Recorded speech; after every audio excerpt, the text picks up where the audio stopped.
let's talk about your term as speaker. But before we do that, another question about Bill Ryan, what he then stayed in the legislature, and as I recall, did he chair the Housing Urban Affairs Committee? Yeah, focused on housing. He focused on that, and it was always laughable. He'd have these projects, and he'd come to me and said, "I need a staff member," because I said, "I don't care what you need it for, who you want." And so I'd give him whatever he wanted in terms of staff, and he knew he was going to be treated that way, so he could follow some of the things that he wanted to do. He's a workaholic, too, 70, 80 hours a week. I remember when I was executive secretary, we used to come in on Sunday afternoons and get prepared for the next week, for the calendar, for his press conference that he held weekly if they wanted him to. As long as they would show up, Bill would have his weekly press conference. And we used to come in, as I say, Sunday afternoon, spend hours getting ready for the next week. And that was another trademark of his, preparedness and logic. He was the most logical person I've ever met. If you want to get into a debate with him, you better not let him set the first brick. Yeah. You're in trouble. You better challenge early on, yes, or you're in trouble. And but needless to say, he's the best person, the best man I've ever met in my life. Yeah, it's a tribute to him, a great man. The 74, you became, well, 75 became January, speaker. You became speaker. What was happening around there? There was a lot of racial tension, wasn't there? I don't know. Did it come out in the busing, all these kind of things were big. School integration. It was always big, especially in the suburbs. Mm-hmm. One of the things that, just at a sidelight, one of the things that I attributed losing my election in 1966 was there's a black family that moved into Grand Blanc, which was a suburb, one of the richest suburbs in the area. I went out and sat with them one night. It became well known.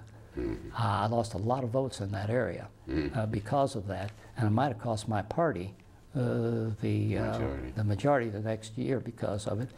But I thought it was the right thing to do, and it was the Bill Ryan thing to do. And yeah, there were a lot of racial tensions. Did that show up in the caucus and in the legislature? To some extent, but I don't think it did a lot. One of the things that I'm pleased about that I was able to do was to put 3 blacks on appropriations where there'd never been blacks before.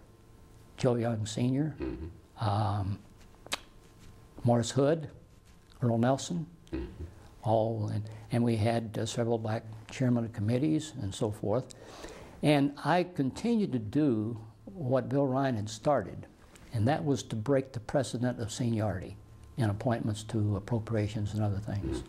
I began to use a formula that took into consideration several things that Ryan and I developed. That only you knew. Yeah. Well, I would tell them about experience. I would tell them about geography. How we had, I'd tell them about, to some extent, seniority would play a part of it.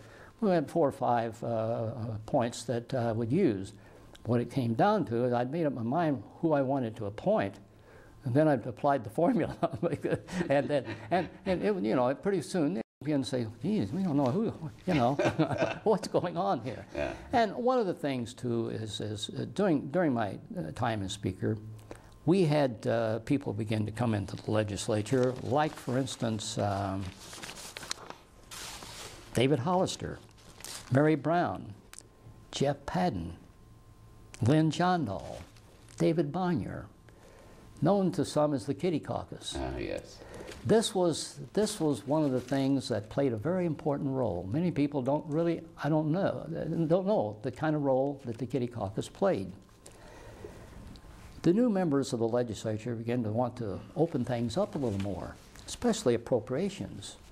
The older members, of course, on appropriations wanted to keep things, tight because they could then put appropriations in that helped their areas and sort of control the appropriations process.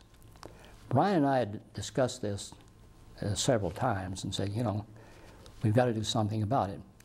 The Kitty Caucus played a large role because they began to put pressure on, hey, we want to know what's going on in appropriations. And I began to go to the older members and say, look, the press is beginning to ask questions about these things. And these guys are asking some legitimate questions. You know, we've got to loosen up some.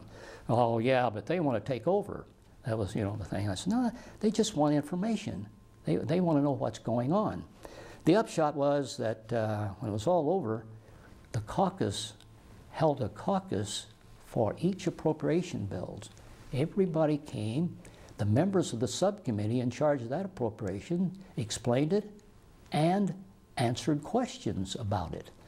So prior to this, a bill would come from appropriations, go to the floor, and be voted up or down, amended, whatever. And now you were putting in another step in which the caucus would meet to have an analysis, a review of what was in that bill. Strangely enough, after a while, the Republicans began to adopt this, you know. And but it was something, because it would take sometimes 2 hours on one bill in a caucus with the questions and everything that occurred. The thing that happened was that appropriation members began to understand that they were going to face questions about what was in that budget and why it was in that budget. So it had a great effect on the appropriations process. It had a great effect on the process, because when it got to the floor, people knew what was in the bill. When somebody offered an amendment, they understood what was happening as a result of that amendment. Before, they said, what does this amendment do? What, you know, everybody was running around because they didn't know what was in the bill initially anyway. So it changed the process a lot. So you and the new members, the younger members, had a tremendous effect, a lasting effect on the process.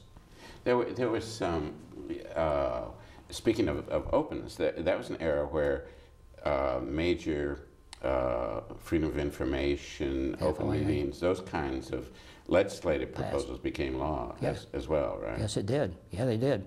That was the real openness area, I think, of the legislature, and they applied it outside the legislative process as well. Yeah, it really was, and that was a time when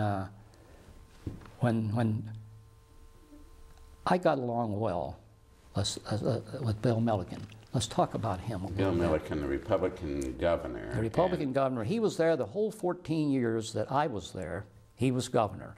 The 4 years I was executive secretary, the 2 years of majority floor leader, the 8 years as speaker, we paralleled each other. And I got to where I got along with him very, very well. As a matter of fact, he played an important role when it came to taxation.